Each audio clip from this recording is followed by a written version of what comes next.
மதிப்பை வைத்து தான் நாம செயல்படுகிறோம், கிரியை செய்கிறோம், எண்ணுகிறோம். So everything there is a value based on that we think and we act accordingly. Elizabeth சொல்கிறாள் விசுவாசித்தவளே பாக்கியவதி அப்படி. So now Elizabeth says to Mary that you have believed and you are a blessed child. மரியாள் ஒரு decision எடுக்கணும். Now Mary has to make a decision.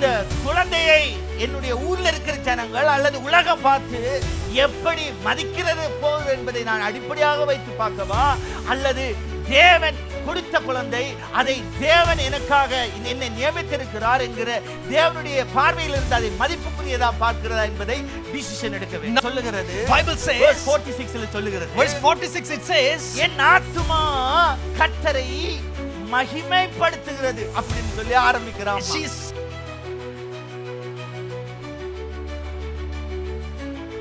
ரோமர் புத்தகம் 1வது அதிகாரம் 21வது வசனம். Romans chapter 1 verse 21. அவர்கள் தேவனை அறிந்தும் அவரை தேவன் என்று மகிமைப்படுத்தாமலும்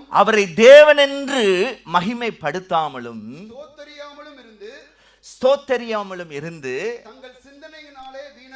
தங்கள் சிந்தனைகளினாலே வீணரானார்கள்.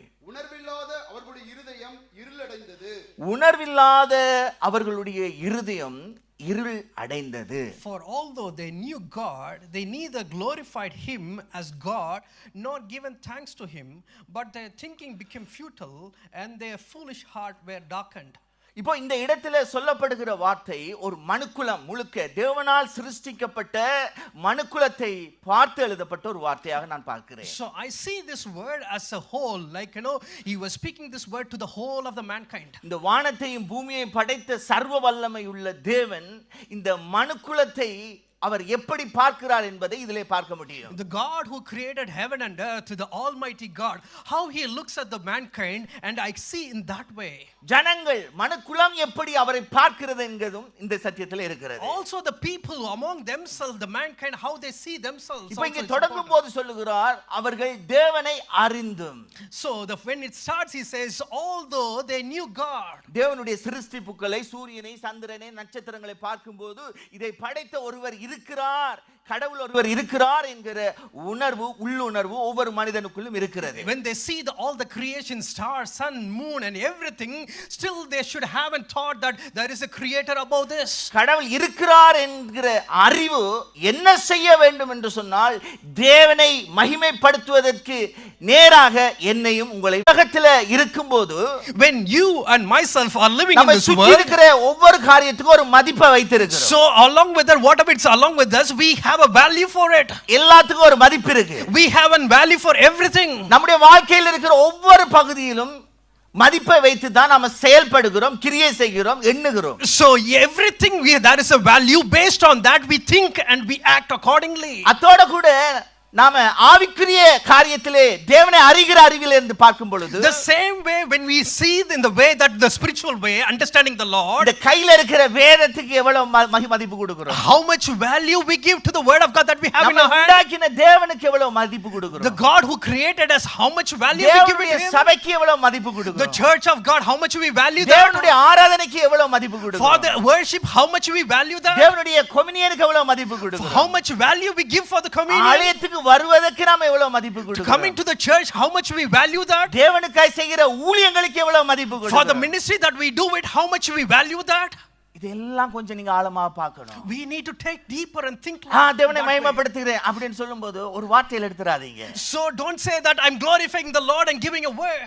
தேவனை மகிமைப்படுத்துவது என்பது ஈஸியாக காரியமாக எண்ணாதீங்க. So when we say that we glorify the Lord, don't think it's an easy thing to do it. தேவனை மகிமைப்படுத்துவதை பிசாசு ஒருபோதும் விரும்ப மாட்டான். When we glorify the Lord, Satan doesn't like that always. இந்த உலகத்திலே நமக்கு இருக்கிற சுற்றி இருக்கிற மற்றவர்களை குறித்து வைத்திருக்கிற மதிப்புகள் கூட தேவனை நாம் எந்த அளவுக்கு பார்க்கிறோம் என்பதை மட்டுப்படுத்த கூடியது என்பதை நீங்க புரிந்து கொள்ள வேண்டும். Sometimes when we see the people and value them, it will be based on how we value our God and we glorify the Lord. நல்லா கொஞ்சம் ஆழமா புரிஞ்சு கொள்ளுங்க. Just understand the truth.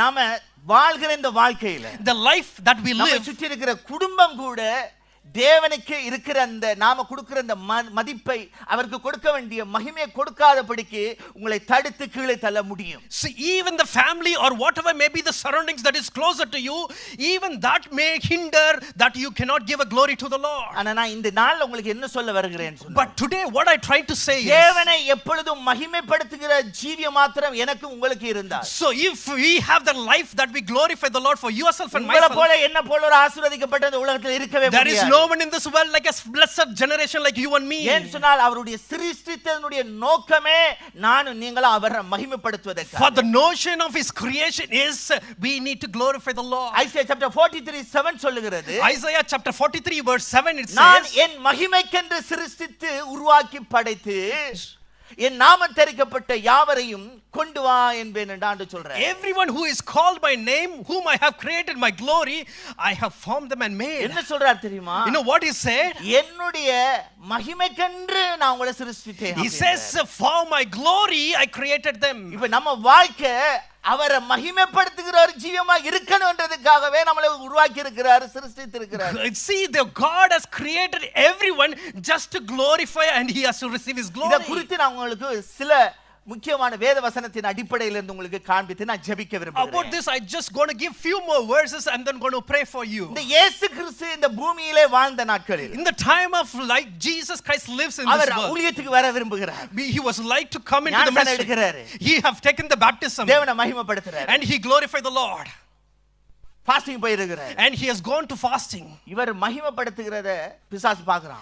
And Satan is watching everything however he glorifies the ஞானஸ்நானம் Lord. எடுக்கும்போது அங்க பரலோகத்துல இருந்து ஒரு சத்தம் உண்டாயிட்டு பாருங்க. Because when he was taking the baptism, இவர் there was a தேவனுடைய sound from the heaven, isn't என்னுடைய it? பிரியமான குமாரன்ட்டாரு. He said that he is my beloved son, he said. இப்போ எப்படியும் இப்போ இயேசு கிறிஸ்து தேவனை எவ்வளவாய் மகிமையாய் பார்க்கிறார் என்கிற பார்வை பிசாசுக்கு புரிஞ்சிச்சு. So now the Satan understood clearly that how Jesus Christ value and glorify the Lord. தேவனை எப்ப மகிமைப்படுத்த உங்க சிந்தையில கொள்றீங்களோ அப்பவே உங்களுக்கு பக்கத்துல பிசாசு வந்துருவான். The moment that you start thinking to glorify the Lord, you can see the next minute the Satan will be behind you. இயேசு கிறிஸ்துவோட வந்து நேரடியாக மோதின மாதிரி உங்கள்ட்ட மோத மாட்டான். So like Jesus Christ, how he came directly and he will attack.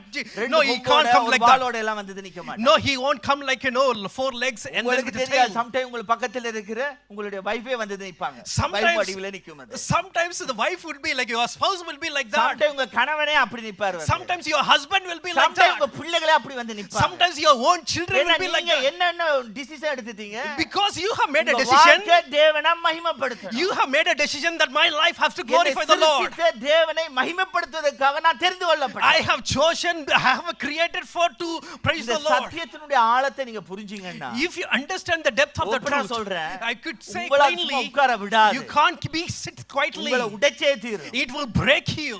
அவ்வளவு ஆழமான வெளிப்பாடு அந்த சத்தியத்துக்குள்ள So இருக்குது. because it has a great revelation in that verse. இன்றைக்கு வரைக்கும் நான் இப்ப இன்றைக்கு காலையில மார்னிங் 4:30 வரைக்கும் தூங்கல. So இருந்த அழுதன்.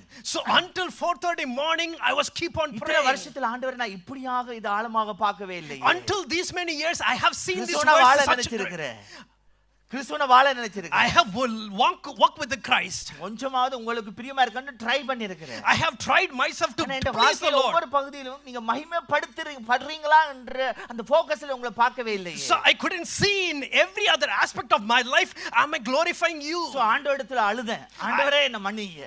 I cried to the Lord, I said, Lord, Lord, forgive இந்த me. வாழ்க்கையில அப்படிப்பட்ட ஒரு தீர்மானத்தை நான் உறுதியா எடுக்கட்டும். So I need to take such kind of firm decision in my நான் life. உங்களுக்கு சொல்ல வர்றதுடைய ஆழத்தை நீங்க பர்சனலாக உணர்ந்தீர்கள்னு சொன்னால் புரியும். So if I personally, whatever I say, if you personally understand that you will கர்த்தர் நம்முடைய கண்களை திறப்பாராக. may the Lord open our eyes. இப்போ ஆண்டவர் ஊழியத்துக்கு வருவதற்கு முன்பாக வனாந்தரத்தில் நிக்கும்போது நடக்கிறது இந்த சம்பவம். So before he comes into the ministry, he was standing in the wilderness and things happened இப்போ over பிசாசு there. ஆண்டவரிடத்துல வருகிறான். Now the Satan comes to வந்து நிக்கிறான். நீர் தேவனுடைய குமாரனே. if you are the son of God, he says.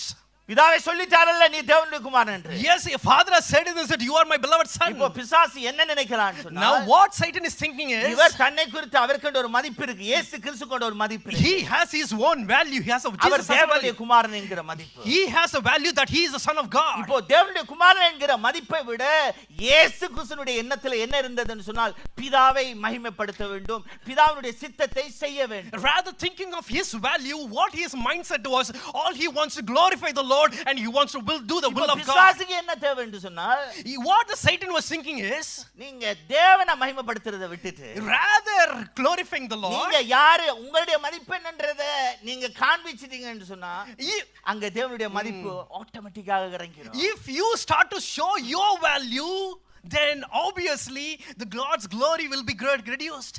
ஒரு நாளும் தேவன் தன்னுடைய மகிமையை வேற ஒன்றுக்கும் கொடுக்க மாட்டார். Forever, at any time, God will not give his glory to anyone. அவருக்குரிய மகிமையை யாருக்கும் கொடுக்க ஆண்டவர் அனுமதிக்க விரும்ப மாட்டாரு. அவர் வேதம் சொல்கிறது அவர் எரிச்சல் உள்ள தேவன். And God also says that he doesn't want to give his glory to anyone else, and also the word says he is a zealous God.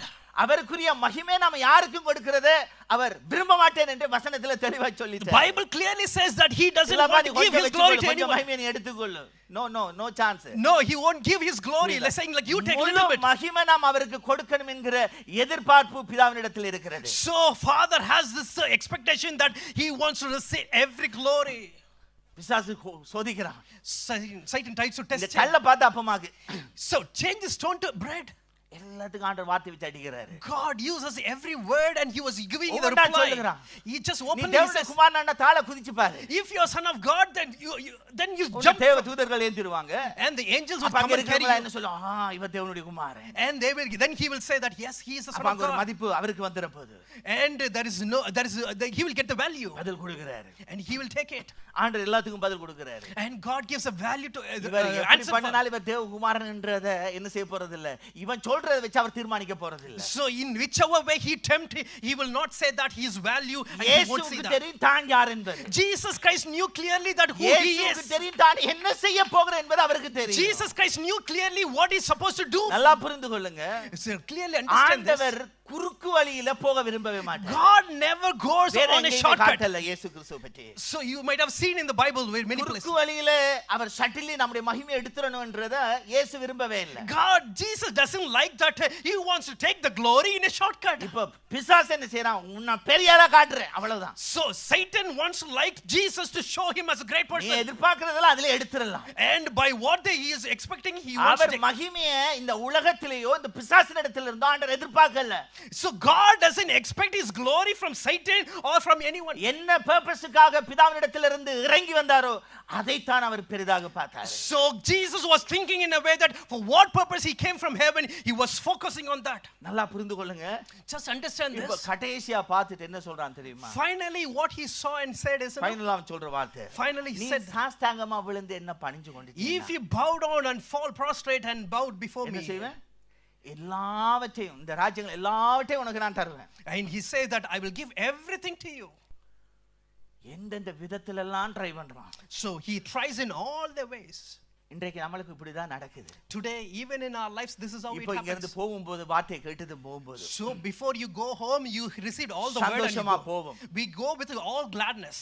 என்ன ஆண்டவர் பேசியிருக்கிறாரு. Yes, God has spoken to me. ஆண்டவர் என்னிடத்தில் இடப்பட்டிருக்கிறார். Yes, God intervened with me. நான் சந்தோஷமா இருக்கணும். Yes, I'm நான் very நெகட்டிவா glad. பேசவே கூடாது. I should not speak whatever I என்ன think. ஆண்டவர் எப்படி பார்க்கறாரோ அதே பார்வையில இருந்து பார்க்கணும். How God sees me same way I need to see ஆண்டவர் என்ன me. சொல்றாரோ அதன்படி இருக்கணும். Whatever God says our I need வார்த்தையை to நாம் obey. மதிப்பா பார்க்கும்போது I need to value his நினைச்சிட்டு word. போவோம். And we will think in that way and we will போற go. வழியிலே பிசாசு உள்ள உட்கார்ந்துருவான். And on the way Satan will start sitting in our car. நடக்காது. You know, I won't allow. உடனே நாம தோத்து போயிரும் பாருங்க. And immediately we will lose. இப்போ நமக்கு நடக்கிற பிரச்சனை அதுதான். This is what the problem it happens. நம்ம சுற்றி இருக்கிறவங்களுடைய கருத்துக்களின் அடிப்படையில் உங்களுடைய வாழ்க்கை கிடையாது. Based on the other people's opinion, your life doesn't நீங்க யார் என்பதை தேவன் நியமித்திருக்கிறார். Who you are, God has destined already. நீங்க எப்படிப்பட்டவர் என்பது தேவனுக்கு தெரியணும், உங்களுக்கு தெரியணும். God knows who you are and you know who you are. நான் யார் என்பது இந்த இருக்கிற நீங்க இந்த இடத்துல இருந்து பாஸ்டர் நீங்க நல்லவர் வல்லவர் அதெல்லாம் ஒண்ணுமே இல்ல. So I'm here. அப்படி நான் அதை மாத்திரம் பெருசா எடுத்துட்டேன் வைங்க. So I'm here and if you come and நல்லவர் என்று சொல்ற வாய் பாசரை போல ஒரு ஏமாத்துவாளி கிடையாதுன்னு தூங்கிடுவீங்க. அப்ப அதை என்னால நைட் முழுக்க தூங்க விடாது. So I am here. You may be saying like, pastor is very good.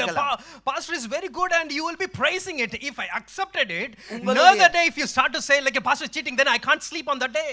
உங்களுடைய துதியோ, உங்களுடைய கனவீனமோ, உங்களுடைய எதிர்மறையான வார்த்தைகளோ என்னுடைய வாழ்க்கையிலே நான் தேவனை எப்படி பார்க்கிறேன், தேவன் என்னை பார்க்கிறார் என்ற பார்வையை அது உடைக்கும் போது நிச்சயமாக அது தேவனை மகிமைப்படுத்தாது. So any word of your word or praises or negative words, if you start to break my things like, how I see me myself and how God sees me, then it's not nothing going to work. நாம தேவன் பிள்ளைன்றதுக்கு வசனம் சொல்லுது. So Bible clearly says that we are the children of God. ஆண்டவர் முத்திரையிட்டிருக்கார் தேவனுடைய பிள்ளை என்று. And God has sealed us with holiness, and we are called as children of God. ஒரு தப்பு பண்ணும்போது வந்துட்டு நீ எல்லாம் ஒரு பாவி என்று சொன்னா அந்த வார்த்தை ஐயோ கேட்டுட்டு அப்படியே குயிலட்டுக்குள்ள சுருண்டு படுத்துட்டு அப்படி சொல்லி போட்டாரே அப்படி சொல்லி போட்டாரே கர்த்தரை மகிமைப்படுத்தணும்ன்றீங்க. So if you think someone says something pointed to yourself, and what you will do, you will be disappointed. You go into the quilt and you will it glorify the Lord? சின்ன சின்ன அந்த வார்த்தைகள் கூட even the little words நம்மளால overcome பண்ண முடியலையே. we couldn't overcome, isn't it? ஏன்னு சொன்னால் தேவன் நம்மை குறித்து பார்க்கிற பார்வையை குறித்து நாம் குறைத்தே மதிப்பிட்டு வச்சிருக்கிறோம். So because the way that God sees us, we have reduced and we have seen us. தேவன் நம்மை பார்க்கிற பார்வையை பார்க்கிறோம், மனுஷர்களோ பிசாசோ நினைக்கிற அந்த பார்வையை பெரிதாக பார்க்கிறோம். So rather seeing at God's word, what we do it is we the Satan's word and the people's word higher than that. அத பெரிதா பார்க்கும்போது when we see that as a higher, உலகம் நம்மளை பார்க்கிறதையோ பேசுகிறதை நான் பெரிதாய் பார்க்கும்போது தேவன் என்னை பார்க்கிற பார்வையை நான் மட்டுப்படுத்துகிறேன். when we see the world's word and the other people's word higher, then what we do it is we shorten God's word. தேவன் பார்க்கிற அந்த மதிப்பை நான் குறைக்கும்போது தேவனை நான் கனஹீனப்படுத்துகிறேன். when I value very lesser the way that God sees me, then that mean I'm dishonoring the Lord God. 1 Thessalonica புத்தகம் 1 Thessalonians chapter 2 verse 13 எடுத்தீர்கள் என்று சொன்னார். So if you turn your Bible to 1 Thessalonians chapter 2 verse 13, எடுக்கலாம் குயிக்கா. நீங்கள் தேவ வசனத்தை எங்களாலே கேள்விப்பட்டு ஏற்றுக்கொண்ட போது அதை மனுஷர் வசனமாய் ஏற்றுக்கொள்ளாமல் தேவ வசனமாகவே ஏற்றுக்கொண்டதினாலே.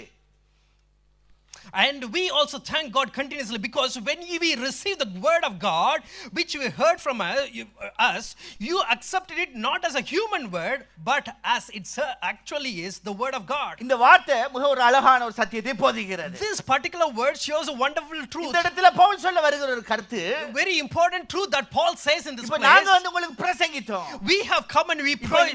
இந்த வார்த்தை நான் பிரசங்கிக்கிறேன். I am today preaching it. நான் பிரசங்கிக்கிற இந்த வார்த்தையை the word that I preach, நீங்க எப்படி ஏற்றுக்கொள்கிறீர்கள்? how you accept the word, எப்படி பார்க்கறீங்க? how you see that? இத தேவ வசனமா பார்க்கறீங்களா? whether you see as a word of God, மனுஷ வார்த்தையா பார்க்கறீங்களா? are you seeing as a human word? தேவனிடத்திலிருந்து வந்த வார்த்தையா பார்க்கறீங்களா? are you seeing in the way that these are the words come from the Lord? ஏதோ அந்த pastor சொல்லிட்டு போறார் ஒவ்வொரு வாரமும். or every week the pastor speaks something, வேற வேலையே இல்ல, he doesn't have any other word, ஏதோ ஒன்று சொல்லிட்டு போறார், he just speaks something and he goes. அப்படி பார்க்கறீங்களா? are you seeing that way? ஒவ்வொரு வாரமும் கேட்கிற வார்த்தையை நாம எப்படி பார்க்கிறோம்? every week we hear the word, அந்த how we வார்த்தைக்கு take நீங்க that, எப்படி மதிப்பு கொடுக்கறீங்க, கனத்தை கொடுக்கறீங்க, how we value that word, how we honor those words. Pavul சொல்லுகிறார் தொடர்ந்து, Paul continuously speaks, அது மெய்யாகவே தேவ வசனம்தான். he says indeed it's a work of God. விசுவாசிக்கிற உங்களுக்குள்ளே அது பேலன்ஸ் செய்கிறது. he says indeed it works to you who believe. தேவ வசனத்தை நீங்க மதித்து அதை ஏற்றுக்கொள்ளும் போதுதான் உங்க வாழ்க்கையிலே அந்த தேவ வார்த்தை பேலன்ஸ் செய்ய முடியும், கிரியை செய்ய முடியும், உங்களுக்குள்ள செய்ய வேண்டிய காரியத்தை செய்ய வைக்கும். when you receive the word of God, you should value that, you should honor that, only that the word of God will work in you and start to give benefit to you. Oh sorry, இது நம்ம religion புத்தகம். yes, it is a religion's book. என்ன இந்த ஒரு அதிகாரத்தை படிச்சிட்டோம். yeah, we have read a chapter today. அப்படி என்ற சிந்தையோட இருந்தீங்க, if you're thinking in that thought, அந்த வார்த்தை உங்க வாழ்க்கையில ஒரு சிம்மால் ஒரு அசைவை கூட கொண்டு வர போறது இல்ல. those if you have that kind of thought, even it won't change even a little bit. ஒரு காலகட்டம் இருந்தது, there is a time, 16ஆம் நூற்றாண்டு வரைக்கும் there was a time in 16th century until 16th century, விசுவாசிகளுடைய கரத்துல இந்த வேத புத்தகம் இருக்க முடியாது. so there was no word of God until the 16th century. முன்னுக்கு நின்று பிரீச் பண்ணுகிற priest ஆசாரியர்கள் ஃபாதர்கள் அவருடைய கரத்துல மட்டும்தான் வேத புத்தகம் இருக்க முடியும். Only the priests, people are standing in the pulpit and preaching. Those people have the word of God. All other believers won't have the word of வேதத்தை God. நீங்க எடுத்து படிச்சீங்கன்னு சொன்னாலே அந்த நாட்கள்ல உங்களுக்கு குற்றம், உங்களுக்கு மரண தண்டனை. So if you open the word of God, the normal people go and study that, they will have this beheaded, like they will have the execution. அவ்வளவு தூரம் இந்த வார்த்தை அந்த நாட்களில் அவர்கள் தேடினாலும் எடுத்து கையில் எடுத்து இந்த பைபிளை படிக்கிறதுக்கு அவர்களுக்கு உரிமை கொடுக்கல சட்டம். So at that time that much of strict, they had this life, like they had the privilege to open the Bible and read. ஆனா இன்றைக்கு நம்மட கையில எல்லாருடைய கையிலும் ஆண்டவர் அந்த வேத புத்தகத்தை தந்திருக்கிறார். But today God has given the Bible to each and everyone, and God has given the word. ஆனா அவங்க எவ்வளவு கனமாத பார்த்தாங்களோ அந்த பார்வை நம்மள்ட்ட இல்லாம போயிட்டு. கையில எல்லாரும் கையில இருக்கு ஒரு பைபிளா, அது வீட்டில் ஒன்று இருக்கும், இங்க சேர்ச்சில் விட்டுட்டு போவோம் ஒரு பைபிளை. பாத்தீங்கன்னு சொன்னா எத்தனையோ பைபிள்கள் பல நாட்களாக சர்ச் ஆபீஸுக்குள்ளே கிடக்கு சில பேருடைய பைபிள்கள். எல்லாம் அதுக்கு அந்த மரியாதை அவ்வளவுதான் கொடுக்குறோம். So today we read the word of God, we come here, we leave the word of God, Bible over here, because we have one with us and sometimes two at home one as well, and there are some Bibles are staying at office for many years. பைபிளை விட்டுட்டு போவோம். We leave the Bible. பைபிளை பார்க்கல இந்த mobile ஃபோனுக்கு மரியாதை கூட இருக்கு. But we give more value to the like mobile phone. Mobile ஃபோனை விட்டுட்டு போறாங்களா? Is there anyone leave their mobile phone? கையில போட்டிருந்த செயினோ இல்ல கழுத்துல காதுல விழுந்த செயினோ விழுந்துனா உடனே கொல்ல பாஸ்டர் இந்த செயின் வந்து லாஸ்ட் ஆயிட்டு உடனே குரூப்ல போடுவோம். So if there is a chain or any gold jewelry we lost it, immediately we say pastor விட இந்த வேதம் உங்களுக்கு குறைவா தெரியுது. அதனால தான் பைபிளை விட்டாச்சு அடுத்த வாரம் பாத்துக்கொள்ளலாம். So that's a reason when you say when you leave பேசுறவங்கள்ட்ட. So when you leave any of gold chain or jewelry இதெல்லாம் எச்சரிப்பான காரியம். I am all speaking everything as a practical way. All these are warning message. தேவனை கனவீனப்படுத்துகிறது என்பது புரிய வேண்டும். So you need to understand how the church has disvalue or dishonor God. நான் சொல்றது புரியுதல்ல? Do you understand what I'm saying? கொஞ்சம் ஆழமா பாருங்க. We need to check deeper. சும்மா ஆராதிக்க வந்துட்டோம் அது ஆண்டவரை கனப்படுத்தும்னு மாத்திரம் பார்க்காதீங்க. Don't say that I have come for the worship and that will honor the Lord. சில காரியங்களை இயேசுவின் வாழ்க்கையில இருந்து காண்பிச்சிட்டு நான் ஜெபிக்க விரும்புகிறேன். I want to highlight few things from the life of Jesus Christ. எபிரேயர் புத்தகம் 12வது அதிகாரம் 1வது 2வது வசனத்துக்கு நேராக வேதத்தை திருப்புங்க. So let's turn our Bible to Hebrews chapter 12 verse 1 and 2. ஆகையால் மேகம் போன்ற இத்தனை திரளான சாட்சிகள் நம்மை சூழ்ந்து கொண்டிருக்க பாரமான யாவற்றையும் நம்மை சுற்றி நெருக்கி நிற்கிற பாவத்தையும் தள்ளிவிட்டு விசுவாசத்தை துவக்குகிறவரும் முடிக்கிறவருமாயிருக்கிற இயேசுவை நோக்கி நமக்கு நியமித்திருக்கிற ஓட்டத்தில் பொறுமையோடு ஓடக்கடவோம். அவர் தமக்கு முன் வைத்திருந்த சந்தோஷத்தின் பொருட்டு அவமானத்தை எண்ணாமல் சிலுவையை சகித்து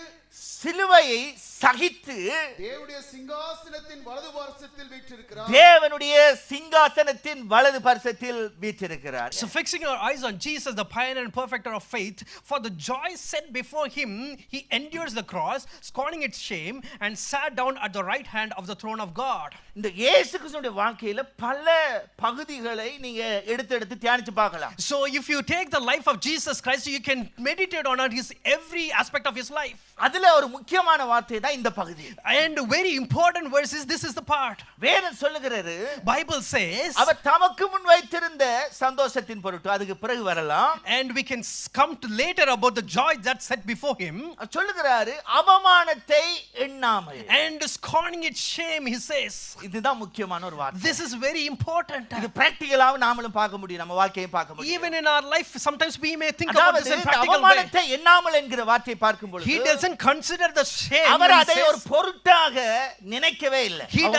He doesn't thought even a bit about his shame. அந்த அவமானத்தை அவர் பொருட்படுத்தல. He doesn't care about his shame. என்ன அவமானம்? What is the shame? சிலுவையிலே நிர்வாணமாக இயேசு தொங்க வேண்டும். Jesus has to hang on the cross naked. அந்த இடத்தில் இருந்த போர்ச்சவர்கள் அவர் காரி துப்பும்போது அவர் அப்படியே அதை ஏற்றுக்கொள்ள வேண்டும். When the soldiers spit on Jesus Christ, he has to accept everything. அவருடைய முதுகிலே அவரை கட்டி வைத்து வாரால் அவரை அடித்தபோது அதை அப்படியே ஏற்றுக்கொள்ள வேண்டும். When there were people whipping on Jesus back, he has to accept every pain. அவரை நிந்திக்கும்போது அப்படியே சைலண்டாக இருந்து அப்படியே அமைதியாக கேட்டுட்டு மன்னிக்கணும்னு சொல்லணும். So when there were people scorning and mocking at him, he accept everything and he's இந்த இடத்துல வந்து நம்மளே வெச்சு பார்க்கணும். We need to place ourselves in this place. We need to keep Jesus as well. 100% தேவனாக இருந்தார், 100% மனிதனாக இருந்தார். Jesus Christ was 100% human and 100% God. அவர் ஒரு நிமிஷம் அவர்கள் நிந்தித்த போது, அவரை தூஷித்த போது, துப்பின போது ஒரு வார்த்தை சொல்லியிருந்தால் போதும். So if at the time people were spitting on him, mocking at him and beating him, if he said one word, that's it. போ அப்படின்னு இருந்தாலே முடிஞ்சிருக்கும். If he ஒரு said- வார்த்தை, ஏதாவது ஒரு வார்த்தை. If he said go, that's it. One, not even one word, that's it. ஒரு சின்ன ஒரு வார்த்தை இயேசுனுடைய வாயிலிருந்து அதிகாரமுள்ள வார்த்தையாக, அவருக்குள்ள இருந்த தெய்வீக தன்மையின் வார்த்தையாக வந்திருக்கும் என்று சொன்னால், Even a bit of small word comes out of his mouth with all divinity and power, அங்கே முழுமையாக மாறி இருக்கும். and the whole things would have changed ஆனால் completely. வசனம் சொல்லுகிறது, But Bible says இயேசு எதன் வழியாக கடந்து போக வேண்டும் என்பதை அவர் தெளிவாக அறிந்திருந்தார். Jesus Christ clearly knew that which path he has to choose and walk அது towards. தனக்கு உண்டாக்க போகிற வெட்கத்தை இயேசு முழுமையாக புரிந்திருந்தார். Jesus Christ clearly understood that the shame that he going to go through. இப்போ ஆண்டவருக்கு தெரியும் இந்த சிலுவையில நான் போகிற இந்த பாதை என்பது இந்த உலகத்தின் பார்வையிலே அது ஒரு கேவலமான ஒன்று. So Jesus Christ clearly knows that the way that he is going to go through, it's a pathetic Yes, way. ஞானிகள் எல்லாம் பார்த்தாங்க, இவர் என்ன கோழை. So all the wise people are saying that he அந்த is a இடத்துல loser. சொல்றாங்க, All the people are saying that சிலுவையில இருந்து இறங்கி வாங்க. you come out from the தேவகுமாரன் cross. சிலுவையில இருந்து If you are the son of God, walk from the cross. இப்போ நமக்கு சொல்ல எனக்கும் ஒரு ரெஸ்பெக்ட் இருக்குது. If some people say like that, we say like, you know, I have a respect. சொல்லுவேன், எனக்கு ஒரு மரியாதை இருக்கு. Even though you got saved, still we say that I have a எவ்வளவு respect. நேரம் நான் பொறுக்கிறேன். How long I can be patient? 99% 99%. 100% 99 பொறுக்க மாட்டோம். So for sure 100% we பொறுக்க மாட்டேன்றோம். even a little bit we won't சில பேர் patiently சொல்லுவோம், accept. எவ்வளவுதான் அவள் சொல்றதை நான் கேட்டு அந்த அவமானத்தை சகிச்சு கொண்டிருக்கேன். Some people will say like, you know, how long I can ஒரு say. ரெண்டு வார்த்தையாவது நான் கேட்டா தான் எனக்கு நிம்மதி. At least if I repeatedly ask some questions, then only I will be happy. எப்படி மதிப்பு கொடுத்து வச்சிருக்கோம் பாருங்க. So how we நீ value. தேவனுடைய பிள்ளை, நான் தேவனுடைய பிள்ளை என்கிற மதிப்பை பார்க்கிலும் மற்றவர்கள் சொல்லுகிற அந்த கடினமான வார்த்தை, வேதனைப்படுத்துகிற வார்த்தைகள் பெரிதாக மதிக்கிறதுனால தான் அதுக்கு பதில் கொடுக்கிறதுக்கு என்ன செய்கிறோம், துணிகிறோம். Sometimes we don't know that we are the children of God and you are the children of God. Sometimes what happens, some people give some kind of rash word, hard words, and when they provoke us, immediately we forget that we value our life and we started to speak. ஆண்டவருக்கு தெரியும் அதனுடைய வேதனை எவ்வளவு என்று. Jesus Christ knew what is the அதனுடைய pain. விலைக்கிறை எவ்வளவு என்றது He தெரியும். knows what is the sacrifice, the price that he has to give. அதுவும் சும்மா சாதாரண ஒரு 70-80 வயசு ஒரு கிழவனாக இயேசு சிலுவையில தொங்கி இருந்தா கூட ஓகே, அவருடைய கொஞ்சம் என்ன சொல்றது மாம்சீகமான அந்த கௌரவமாவது செத்திருக்கும் என்று சொல்லலாம். Imagine that if he is dying on age of 70 or something like that, at least the humanly way that he thinks, he said like, you know, yes, all the pride has gone. 33 வயசு வாலிபன். He is a very young 33 years. யோசிச்சு பாருங்க. Just imagine இவ்வளவு that. துடிப்போடு அவர் இருந்திருக்கார். How துடிப்போடு and இருந்ததனால anxious. அவளை சுத்தி சுத்தி கலிலேயாவை சுத்தி நடக்கிறார். அவ்வளவு பலன் உள்ளவராக இருந்திருக்கிறார். மலைகள்ல இரவு முழுக்க ஏறி ஜெபிக்கிற அளவுக்கு அவருக்குள்ள ஸ்ட்ரெngth இருந்திருக்கு. So because of he is becoming like that, that's the reason he could go from Galilee to Gennesaret and all other place and goes to the mountain. He prayed all those night. இப்போ நம்ம compare பண்ணி பார்த்தா, If we compare ourselves, நமக்கு சின்ன ஒரு வியாதி வந்து தண்டாலே even the little sickness that we ஒரு get, சொல்றாங்கன்னு வைங்களா, imagine some people say, ஏதோ நீங்க பண்ணிட்டீங்க அதனால வந்திருக்கு. if they say to someone else, they say like, you know, you have done இப்படி something. சொல்லிட்டாங்கடா, If they say like that, இந்த வார்த்தை என்ன செஞ்சது தெரியுமா, you know what happens, that word அப்படியே நம்மள உடைச்சு போட்டு, that will break us. ஐயோ இப்படி சொல்லி போட்டாங்களே. Yes, they have said like that. இப்போ தேவன் சொல்லுவாரு, God will say, மகளே நான் உன்னை இந்த பாதைக்குள்ள தான் நடத்துறேன். God, daughter, I am leading you உன்னை towards இந்த this path. பாதைக்குள்ள நடத்துறது நான். I am the one leading you நான் towards the நடத்துறேன், path. உன்னை தாங்குவேன். I will lead you and I will carry you. I will இப்படி heal you. ஆண்டவர் சொல்லி எதிர்பார்ப்பாரு. God would have been ஆனா expecting இந்த in such way. மனுஷர்கள் இப்படியான ஒரு வார்த்தையை போட்ட உடனே But when the humans give such kind of words, அவ்வளவுதான். immediately இந்த that's it. அவமானமா, ஐயோ That will if there is a shame, போதும். it's enough. போதும் ஆண்டவரே என்னை எடுத்துரு. Yes, enough, Lord, take me. மிஞ்சில கடைசியா போய் அந்த லெவலுக்கு போவோம். We will get into that kind of situation now. என்ன சொன்னால் நமக்கு மதிப்பு தெரியல, தேவனுக்கு கொடுக்கிற மதிப்பினுடைய தன்மை எவ்வளவுன்றது தெரியல. Because we don't know the value that God gives. இன்றைக்கு தேவனுக்கு கொடுக்கிற மதிப்பை பார்க்கிறோம். Today, the value that we give for the Lord, உலகத்துக்கும் for the world, for the world, பிசாசுடைய சிந்தைக்கு நாம கொடுக்கிற மதிப்பு பெரிதா இருக்கு. for the thoughts of Satan, we give lots of value. வாய்க்கல, கிடைக்கல, நடக்கல. Nothing happening, nothing's going to do, nothing's going to work out. ஒண்ணுக்குமே லாய்க்கு இல்ல. I'm not worthy. இந்த வார்த்தைகள் நம்மளுக்கு காதுகள் எட்டும்போது When we get such kind of words in our நம்ம ears, காயப்படுத்துது, அது நம்மை ஏதாவது விதத்துல சோர்வடைய செய்யுது என்று சொன்னால் நீங்க இன்னும் சரியாக தேவனுக்கு கொடுக்கிற மரியாதையை கொடுக்கிற அளவுல இன்னும் மெச்சூரிட்டிக்கு வரலன்றது அது காட்டுகிறது. if any of those words hurts you, puts you down, disappoints you, then you remember that you are not giving the right value to the யார் என்ன Lord. பேசினாலும் யார் என்னை பற்றி என்ன சொன்னாலும் Whomever, whatever they speak நான் about me, தேவனுடைய பிள்ளை. I am the child of தேவனை God. சிருஷ்டித்ததுக்கு ஒரு நோக்கம் உண்டு. God has a purpose என்னுடைய when God வாழ்க்கை created தேவனை me. மகிமைப்படுத்துறதுக்கு அழைக்கப்பட்ட I வாழ்க்கை. am called to glorify the God's இந்த name. திங்கோட இந்த சிந்தையோட நீங்க வாழ்வீர்கள் என்று சொன்னார். If you live your life with this kind of thought, ஒருபோதும் உங்களுடைய வாழ்க்கையில தேவ மகிமை வெளிப்படாம இருக்கவே இருக்காது. for sure I would say that all your life you will glorify the Lord. நல்லா இந்த வார்த்தையை நீங்க புரிந்து கொள்ள You வேண்டும். need to take this word in clearly. இந்த மரியாளுக்கு ஒரு சந்தர்ப்பம் கிடைக்கிறது. So for this respect there is a Elizabeth time. அம்மா வர்றா. There is a பரிசுத்த Elizabeth. ஆவியில நிரம்பி சொல்றா. She filled with the Holy Spirit. She விசுவாசித்தவளே says, நீ பாக்கியவதி. you are who believed, you are blessed. Elizabeth மரியாளை பார்த்து சொல்றா. And Elizabeth says to Mary, you are blessed. இப்படி சொல்லும்போது நாம வந்துட்டு ஒரு முறைப்படியான விதத்துல கற்பமாய் இருந்தா சந்தோஷப்படலாம். So if she would have conceived in the normal way and she would have appreciated and people would be happy, you know what I'm ஆனா trying to say. இப்போ மரியாளுடைய வயிற்றிலே சுமக்கிறது அது தேவ பிள்ளையாக இருந்தாலும் இந்த காரியம் உலக முறையின்படியாக இந்த கரு உருவாகல. So even though Mary is carrying the womb a child through Holy Spirit, but the worldly way it's not the right way. இந்த உலகம் எப்படி பாக்குது அத? How the world looks at her, புருஷன் அவள அறியல. she haven't had the husband. எப்படி யாருக்கோ இவள் என்ன செஞ்சிருக்கணும், இந்த பிள்ளையை பெற்றிருக்கணும். She would have got child to someone கற்பமாய் else. இருக்கணும். She would have got gave child to someone else. யோசேப்பு நியமிக்கப்பட்டிருக்காரு. Joseph was planned for Mary. ஆனா இப்போ அந்த பார்வை எப்படி இருந்திருக்கு சுத்தி இருந்தவங்களுக்கு? But how the other people's sight was? Something wrong. They were in the perspective something is wrong with Mary. கற்பத்தில அந்த குழந்தையை சுமப்பது என்பது அவமானம். So carrying that child in that time is a shame. இந்த காலத்துல கூட ஈஸியாக இருந்திருக்கும். Even these days it will be something different and வேற easy. காரியத்தை கூட மறைச்சு வைக்கலாம். And sometimes we may hide those kind of இது things. மறைக்க முடியாது. If other things we can hide, this one we can't hide. அது வெளிப்பட்டே தீரும். When the times goes and it will reveal.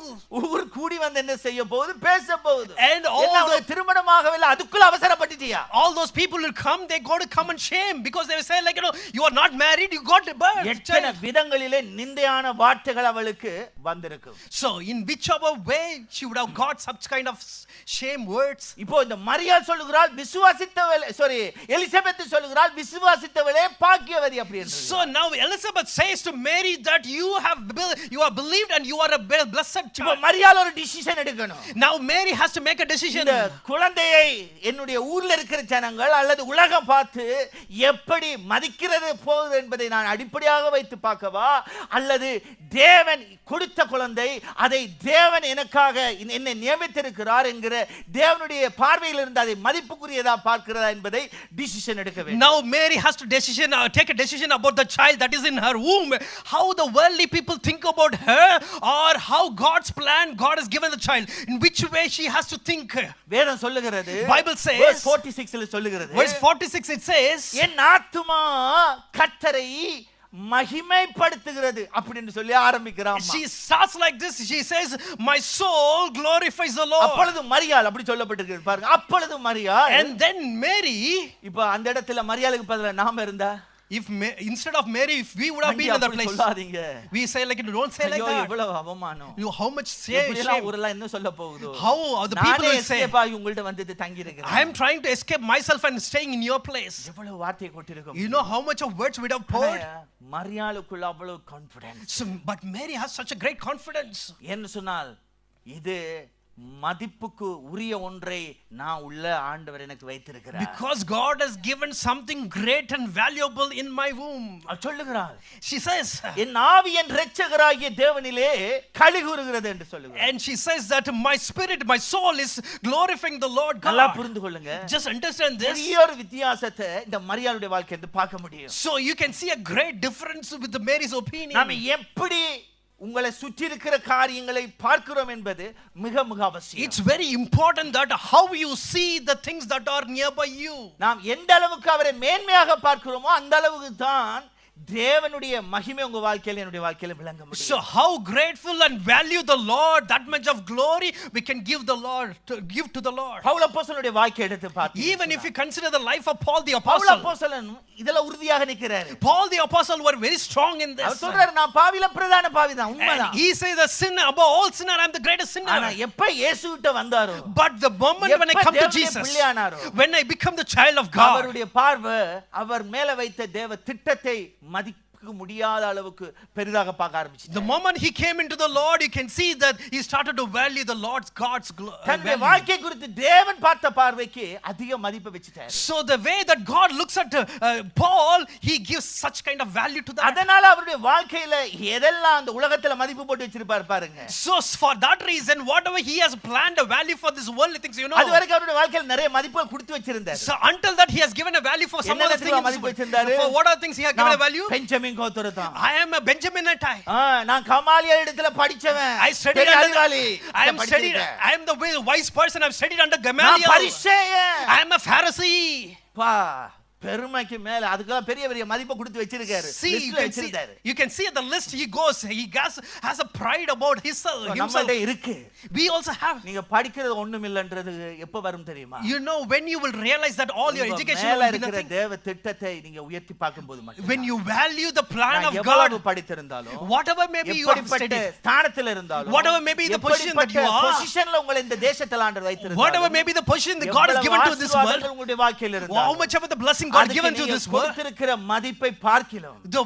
giving the value for all those, தேவன் தந்திருக்கிற இரட்சிப்பின் மதிப்பு விலையேற பெற்றது. the salvation that God has given to you, that one is greater. என் மேல வைத்திருக்கிற திட்டம் விலையேற பெற்றது. The plan that God has kept upon you and myself is greater. பெருசா பார்க்க ஆரம்பிச்சிட்டீங்க. When you start to think about those things greater, இந்த பவுலுடைய சிந்தை உங்களுக்குள்ள வரும். you will have the thought of Paul. எல்லாவற்றையும் above all, புடிச்சிட்டு என்ன சொல்றா தெரியுமா? you know what he says, hold on to that? குப்பையாக கருது. He says I'm thinking that as garbage. ஐயோ நான் engineer. Yes, I am an engineer.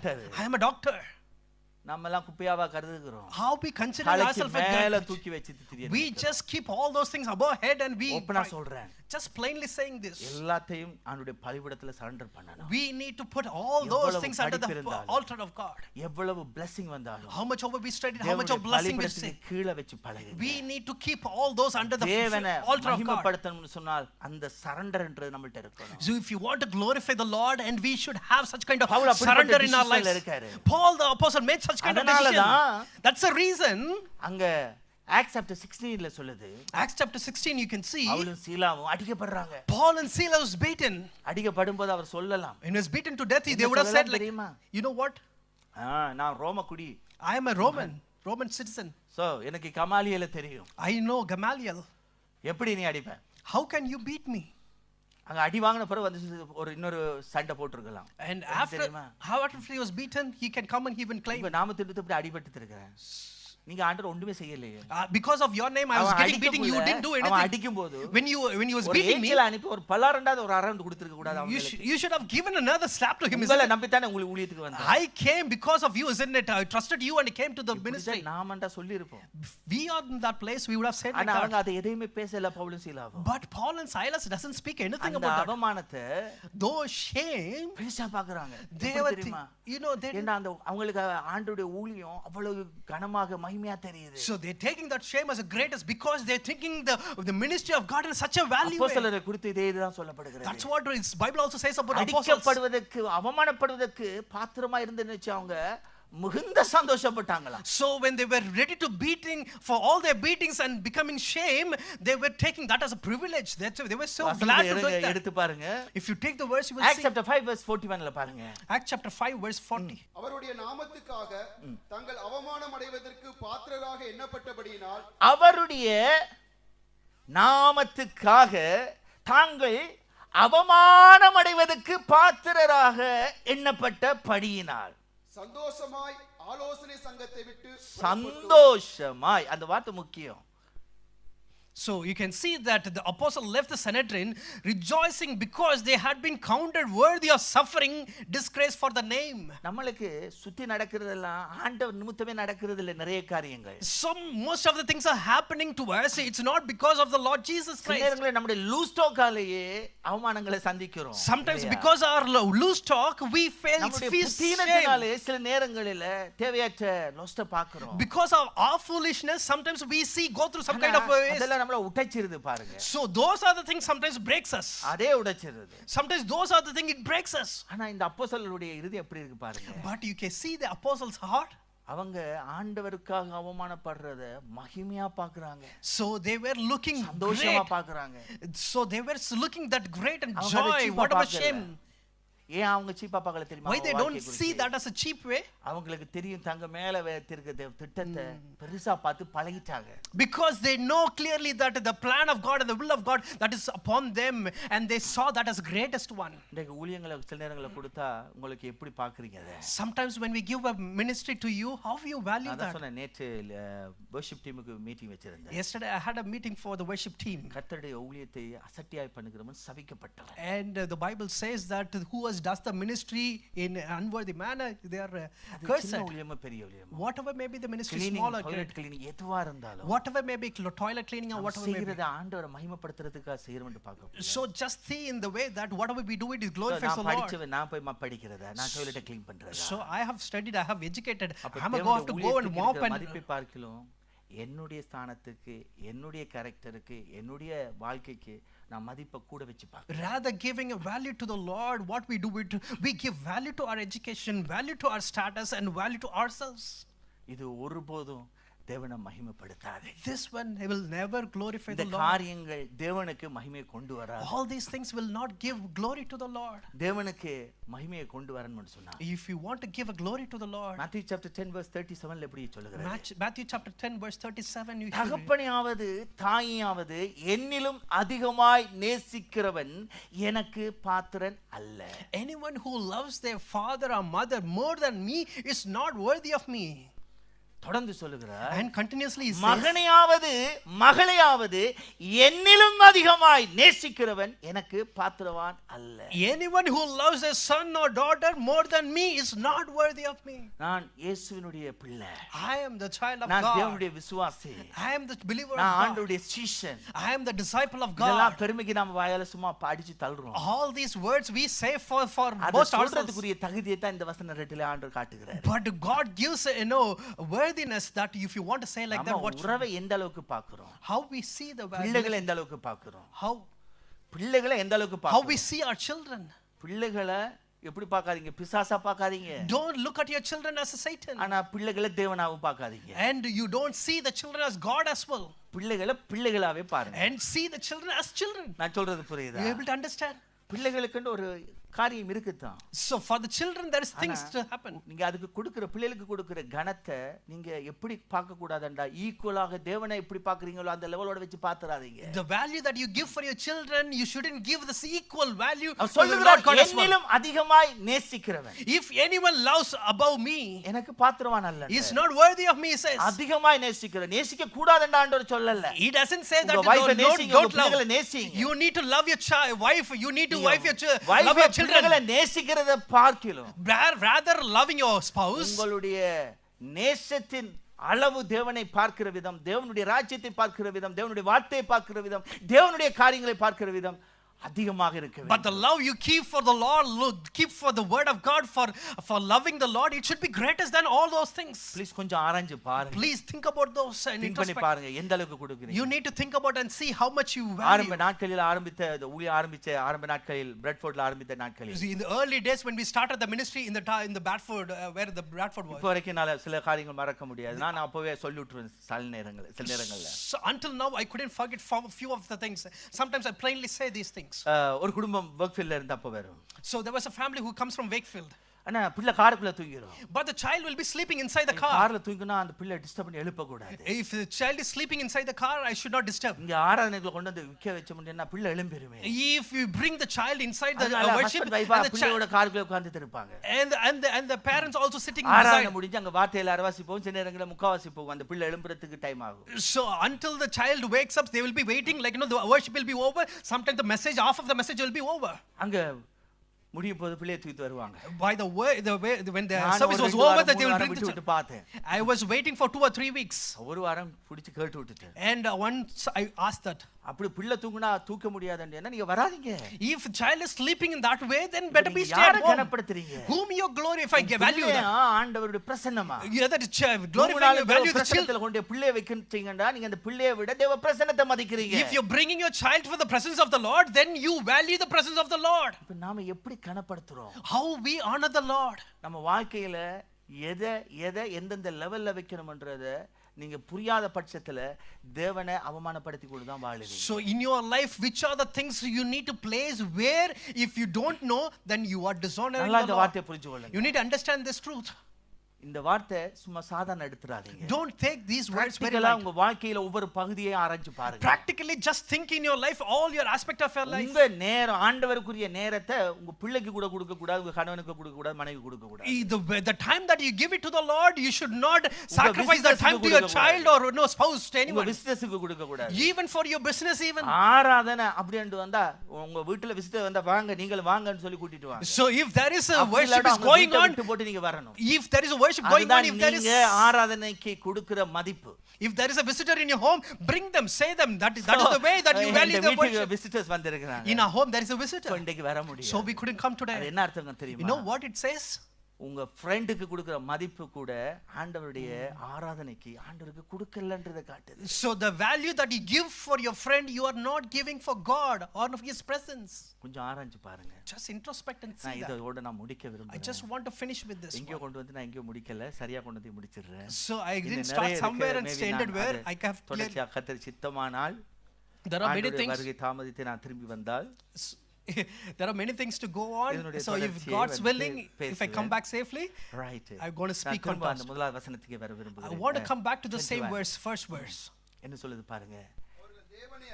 அவரை தேவன் என்று மகிமைப்படுத்தாமலும் ஸ்தோத்திரியாமலும் இருந்து நன்றி செலுத்தாமலும் இருந்து தங்கள் சிந்தனைகளிலே வீணரானார்கள். உணர்வில்லாத அவருடைய இருதயம் இருள் அடைந்தது. They need the glory. சிந்தனை போச்சு, பைத்தியக்காரன் ஆகுறாங்க. இப்போ அப்படிதான் உலகம் இருக்குது, பைத்தியமா தான் இருக்குது. So now the world is like that, like they were thinking, even though they have the thinking, they are like foolish. அவங்க இருதயம் வெளிச்சமா இருக்காது, இருள் அடைஞ்சிட்டான். So their heart is not in light, it's darkened. என்ன நம்ம உலகத்தை பார்க்கும்போது அப்படி தான் பார்க்கறோம் பாருங்க. Because with the way that we see the world, that's how we see. ஒரு காலத்துல இப்படி நல்ல ஒரு சொல்ற நார்மலா பேண்ட் போட்டு இருந்தோம்னு சொன்னா நல்லா இருக்கணும். So once it was like when the இப்ப நல்ல அங்கங்க நாலு கிளி கிழிச்சிருந்தா தான் அதர மதிப்பு. If nowadays it's like when we have the torn pant, that's where we get the value. நான் சொல்றது புரியுதா? You don't understand what I'm trying to say. ஆண்டவர் அனுமதிச்சிட்டாரு. God has allowed it. பிச்சைக்கார மாதிரியே ட்ரெஸ் பண்றது தான் மதிப்பு இன்னைக்கு. So today's date, if you wear your attire like in a beggar, தலையை இழுக்காம அப்படியே இப்படி பண்ணி போட்டு வர்றது தான் மதிப்பு. Today you have the value when you didn't comb your properly and have மதிப்பு கொடுத்திருக்குது. உலகத்தினுடைய மதிப்பு எதை வச்சிருக்குது அதை அடிப்படையா வச்சு பார்க்கிறோம். Today how we see how the world sees us and values us based on that, we also do it. கண்ணை நமக்கு திறக்கணும். So may the Lord open our eyes. நான் சொல்றதை புரிஞ்சுக்கொள்ளுங்க. Understand what I'm trying to say. ஆராய்ஞ்சு பாருங்க. Just introspect and see. உலகத்துக்கு ஆண்டவர் அனுமதிச்சிட்டாரு. God has allowed all these things for the world. You better be like that. நான் நாய், நான் some people they say ஓநாய்னு சொல்லிட்டு ஓநாய் மாதிரியே Dress போட்டு திரியுது. Some people they say I am wolf, I am dog, and they dress themselves and they run. நான் பூனை. Some people they say I am cat. இதெல்லாம் என்ன நினைக்கிறீங்க? You know what all those things are? என்ன நினைக்கிறீங்க? What do you think? வேதம் தீர்க்கதரிசனமா சொல்லுது இந்த வார்த்தைகளை. Bible clearly says as a prophet. விஞ்ஞான சிந்தனைக்கு ஆண்டவர் அனுமதிச்சிட்டாரு. பின்னுக்கு வரலாம், நீங்க இந்த எச்சரிப்பு செய்தியை பிறகு பார்க்கலாம் அதுக்கு அப்புறம் அடுத்த வாரத்துல. So next week you can see about that later. You can see how God has deemed them for this. வார்த்தையை சிம்பிளா எடுக்காதீங்க. Don't take the word of God like that. தேவனுக்கு கொடுக்கிற கனத்தை மகிமையை மதிப்பிட நாம இந்த உலகத்திலேயோ நம்முடைய குடும்பத்துக்கோ நம்முடைய வாழ்க்கையில எந்த பகுதிக்குமே கொடுக்கவே கூடாது. So the glory that you give it to the Lord, or the honor or value that you give it to the Lord, you should not give to anyone in this world. ஆண்டவருக்குரியதை ஆண்டவருக்கு கொடுக்கணும். If what is God's, you need to give it to the God. நல்லா புரிந்து கொள்ளுங்க. Just understand this. ஆண்டவராகிய இயேசு அப்படித்தான் வாழ்ந்தார். Jesus Christ the Lord who lived in such a way. மாத்திரம் நான் சொல்லிட்டு முடிக்கிறேன். Finally, I just want to say this and finish. நாம எந்த அளவுக்கு தேவனை மகிமையாக கனமாக மதிப்பிட்டு பார்க்கிறோமோ, How much we value God and honor God, அந்த அளவுக்கு மகிமையும் கனத்தையும் the equivalent proportion of the value and the honor, தேவன் நமக்கு வைத்திருக்கிறார். and God has kept for us. பிலிப்பியர் புத்தகத்தை எடுக்கலாம், வாசிக்கலாம். Let's turn our Bible to Philippians. Let's read that chapter verse. 5 ல இருந்து பார்க்கலாம். Philippians chapter கிறிஸ்து 5. இயேசுவில் இருந்த சிந்தையே உங்களிலும் இருக்க கடவது. Philippians chapter 1 verse 2 verse 5. 2 verse 5. Have the same mindset as Christ Jesus. இந்த உலகத்துல இருக்கிறவனுடைய கேடான சிந்தை, அவன் கெட்டு போயிருக்கிறான். அவனை பார்த்துட்டு நீங்க தோட குத்துறீங்க, காது குத்துறீங்க, கண்டதெல்லாம் அவனை கேடாக்கி வச்சிருக்குது. உலகத்தை ஆண்டவரே அனுமதிச்சு வச்சிட்டாரு. அதை காப்பி பண்ணாத.